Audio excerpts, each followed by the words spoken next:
The universe is expanding. If you zoom out far enough, you'll find that everywhere in the universe is moving away from everywhere else. But once you know the universe is expanding, you might wonder if it's going to keep expanding somehow, or eventually stop and crunch in on itself because of the attractive force of gravity. Well, all you have to do is point your telescope at a distant galaxy, measure how fast it's moving away from us, wait about 1 million years, and then do the same thing again to see if the galaxy is moving faster or slower than before. But if you don't have 1 million years to spare, here's what you do. You look at different galaxies. Because light takes time to reach us, when we look at a galaxy far, far away, we see it as it was a long time ago. So looking at a bunch of galaxies different distances away is kind of a rough proxy for looking at the same galaxy at different times. The light from the stars in a distant galaxy can tell us two basic things. First, its speed. Light from anything moving away from you becomes redder in color, kind of like how police sirens get lower in pitch when moving away. This red shifting of light tells us exactly how fast stars are moving away from us. If the light from a star is 5% redder than it should be, it means the star is moving away from us at 5% the speed of light. Light can also tell us how far away a star and its parent galaxy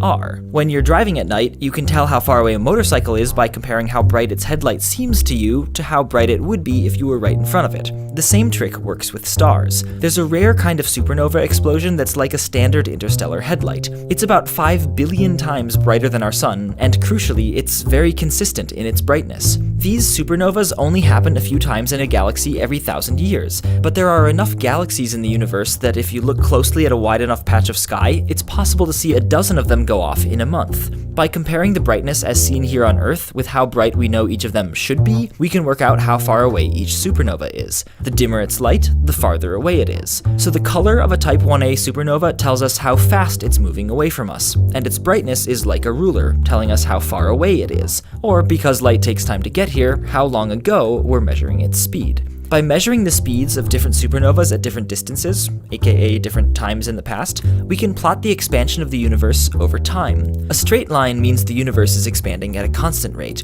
A curve means it's speeding up or slowing down. For a long time, we thought the line was straight, or slightly curved in the slowing down direction. But when astronomers finally looked carefully at supernovas in super distant galaxies, they discovered to their surprise that the universe is expanding faster now than it was long ago. The universe's expansion is accelerating.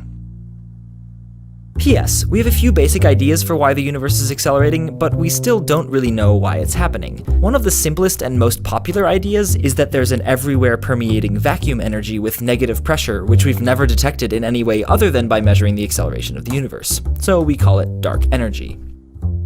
Thanks to the Wide Field Infrared Survey Telescope project at NASA Goddard Space Flight Center and the Space Telescope Science Institute for supporting this video. WFIRST is planned to launch in the mid-2020s and will, among other things, allow us to see a much wider swath of the sky at Hubble-like resolutions and even farther distances, and thus hunt for more supernovas many billions of light years away. That'll help us understand whether the acceleration of the universe is different in different parts of the universe or whether it's changed over time, which should help us figure out what exactly dark energy is.